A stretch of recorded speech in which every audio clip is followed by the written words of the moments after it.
Naniniwala si Senator Robin Padilla na hindi nagpadalos-dalos si Vice President Sara Duterte sa desisyon niyang magbitiw sa gabinete ni Pangulong Bongbong Marcos Jr. Cindy Santi. Boss Dada, see you soon here in KOJC Hong Kong. Naku po, gagalingan nyo mag-perform, Cindy Santi, ha? Hindi ako makukuha sa mga pakupakulay lang. Ha, Cindy Santi, alam ko mag-judge kami ng patimpalak nyo dyan. Yung inyong mga cheering-cheering, ha? Gagalingan nyo, hindi porket nagpapakulay ka dito, mananalo na kayo. Depende, pag mas malaki pakulay mo, baka overall champion kayo.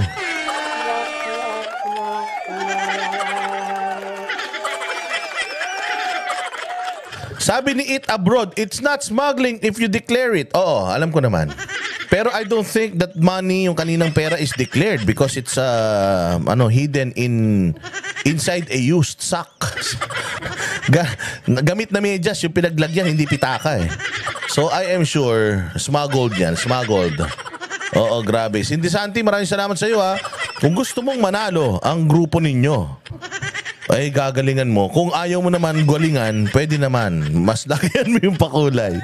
Joke lang. Sige. Sabi ni Arlene Rojas, Boss Dada, sakit ng tiyan ko kakatawa. Bakit?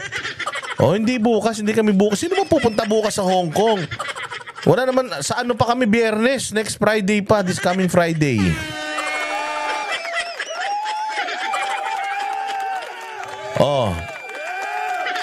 Nag-work ako sa airport. Maraming buhaya sa loob. Kaya mag-iingat kayo. Hindi ito, ikwento ko lang. Kaninang maga, galing ako sa airport. Okay? Galing ako sa airport, minute ko si Ma'am Sheila Q at saka si Boss Noe Q. Kaya binigyan ako ng alak, binigyan ako ng mga tsokolate. Papakita ko sa inyo, wait lang. Asan mo yung mga tsokolate natin? Ito, galing ako sa airport kanina. Binigyan ako ng mga tsokolate. Meron ako ditong maraming Cadbury. Ayan. Tapos meron ako ditong maraming mga KitKatan. Ayan. ang dami-dami. Meron pa ditong napakadaming Ferrero para sa mga syota nyo. At saka meron pa ditong mga toble-tobleron na sandamukal din. Ayan, yung huy. Eto din. Meron din akong Toblerone na ang dami-dami. So galing ako airport kanina. Alam mo yon, mga bossing, ha. Ito kasi favorite ko talaga tong Ang dami kong tsokolate, di ba? Inggit kayo, ganun talaga. Eat Abroad, thank you very much dyan sa Canada.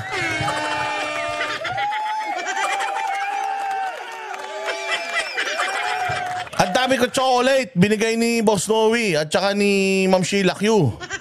Hindi ba? Kasi pinuntahan ko sila sa airport dahil meron silang 3-hour na layover. Kasi papunta sila ng Bacolod. So, pumunta muna ako doon. Tapos pagdating ko doon, binigyan ako ng isang bucket na chicken. Hindi ko mamakain. Ang dami-dami.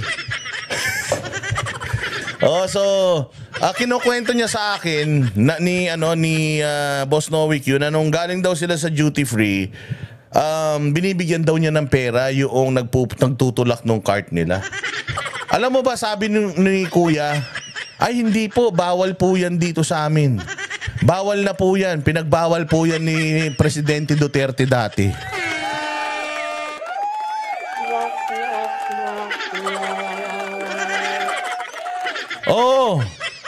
Sabi niya, pinagbawal po yan ni Presidente Duterte dati, bawal po yan. Ako din, doon kasi pinuntahan ko sila sa departure. Alam niyo naman kung gaano kahigpit sa departure.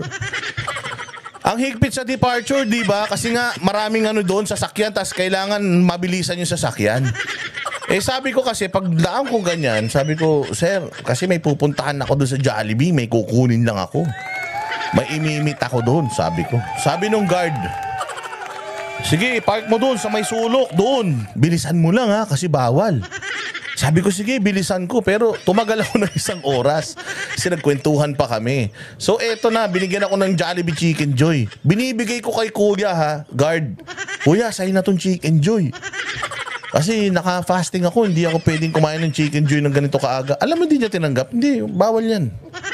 Bawal yan sa amin, sir. Bawal. So, tuwan-tuwa ako. Oy, Karushidin, thank you.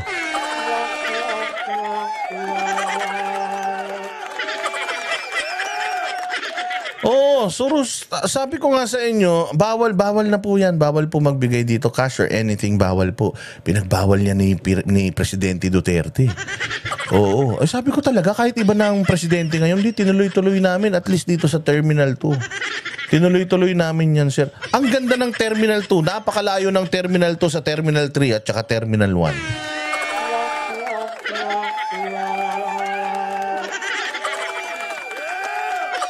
Oh, kaya yun ang ano ko, yun ang kinakatuwa ko. Sabi ko, ang laki rin pala talaga ng marami rin pala talagang na-impluwensyahan si PRD. Kasi sabi nga ni Boss Noe, I was giving the person money. Ayaw niyang tanggapin. Sabi ko nga, hindi bigay naman, hindi ka naman humingi, hindi po, bawal po kasi talaga sa amin yan, sir. Trabaho po namin to. Palakpakan. Oh, kaya salamat Boss Noe sa iyong pasalubong ng mga tsokolates at saka sa iyong pa black label. Oh, so far ang dami ko ng black label dito sa bahay. Hindi kasi umiinom-inom naman ako paminsan-minsan. Pagkatapos natin minsan mag-live, ganyan, pampaantok, nagdo-double shot, ganyan. Oh, so mahilig ako, pero ako lang mag-isa. Minsan 2 shot lang, 1 baso lang, ganun lang. Pampa-good vibes lang, tapos tulog na.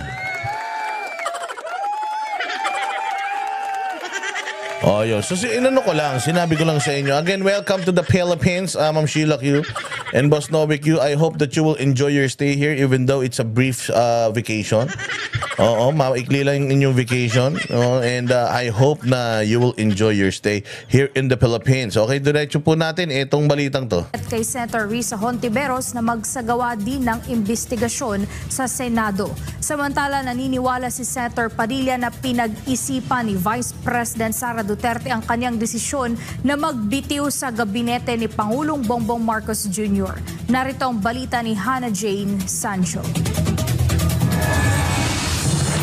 Naniniwala si Senator Robin Padilla na hindi nagpadalos-dalos si Vice President Sara Duterte sa desisyon niyang magbitiw sa gabinete ni Pangulong Bongbong Marcos Jr.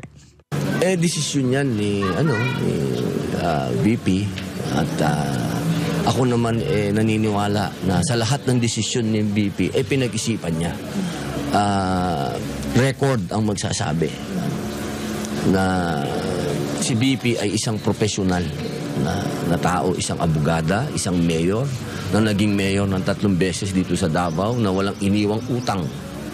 Kaya kailangan tandaan po yan ng mga kumukutya sa kanya na nagsasabi na hindi, si VP pumalpak. Saan? Yun ang sinasabi natin dito sa mga putragis na mga bobong, mga vloggers, na mga bayaran, na mga hinayupak, na mga satanas, na mga demonyo, na mga bobo. Yan ang sinasabi ko sa inyo, na kung titingnan ninyo yung track record ng mga Duterte sa Davao, pumunta kayo sa Davao, kung hindi pa kayo nakakarating sa Davao, I am sure magbabago yung inyong mga pananaw. Katulad din ang sinasabi natin doon sa mga kumukutya sa Kingdom of Jesus Christ, na keso sila'y kulto, sila'y ganito, pumunta kayo ron, tas makita nyo sa sarili ninyo kung gaano sila kaayos. Sigurado ako mas maayos pa itsura nila kaysa sa inyo. Oo, sigurado ako dyan. Yun yung sinasabi natin, that itong mga Duterte na ito, pwede mo silang pagbintangan na nanakit, nanuntok, nanadyak, nanapok, pumatay. Pwede mo silang pagbintangan ng kahit na anong krimen. Babaero, lalakero, kung ano man. Wag na wag mo lang silang pagbibintangan sa 2 bagay. Ano yung droga at saka corruption. Love Barra, thank you very much. God bless you. Mabuhay ka, ha? Mabuhay ka. So, yun. Ibig natin sabihin. Ibintang mo na sa mga Duterte lahat. Wag lang yung pandarambong. Wag lang yung paggamit ng droga. Kasi malayong-malayo yan sa katotohanan. Parang ginagawa nyo din yan kay Pastor Apollo Kibuloy. Sabi nga ni Pastor Apollo Kibuloy, ang isang bagay na pwedeng tumatak sa pagkatao mo bilang isang evangelist, ang pwedeng tumatak sa pagkatao mo, iyong pagbintangan ka ng malisya, yung kamunduhan, yung kamanyahan. Kapag yan ang ibinintang sa'yo, kahit gaano katindi ang paniniwala mo sa Panginoon, sigurado masishake ka talaga. Talagang mayayanig ka. Kasi yan yung mga bagay na kumbaga, yan yung pangkontra doon sa kung ano yung persona mo. Love ko to, thank you. Mabuhay ka. O alam niyo sa love ko to, ang ganda. Oo, ang ganda. Bilugan lang, pero maganda siya. O alam mo, kung tumagal-tagal pa to si love ko to nakasama namin, baka na in love si Jay Guevara. Oy, love ko to ha. Salamat sa pagpunta mo nung nakaraan ha. Mabuhay, salamat sa dala-dala mong bimpo. Hindi ko alam, ninakaw ni Jay Guevara yung labakara. Kailangan pa naman yung basang-basa kami ng pawis. Pero sobra. Salamat sa iyong sa iyong effort talaga naman. Sana makabawi kami sa iyo. Going back, yun yung sinasabi natin na itong mga Duterte, you cannot tarnish them with this with corruption and such.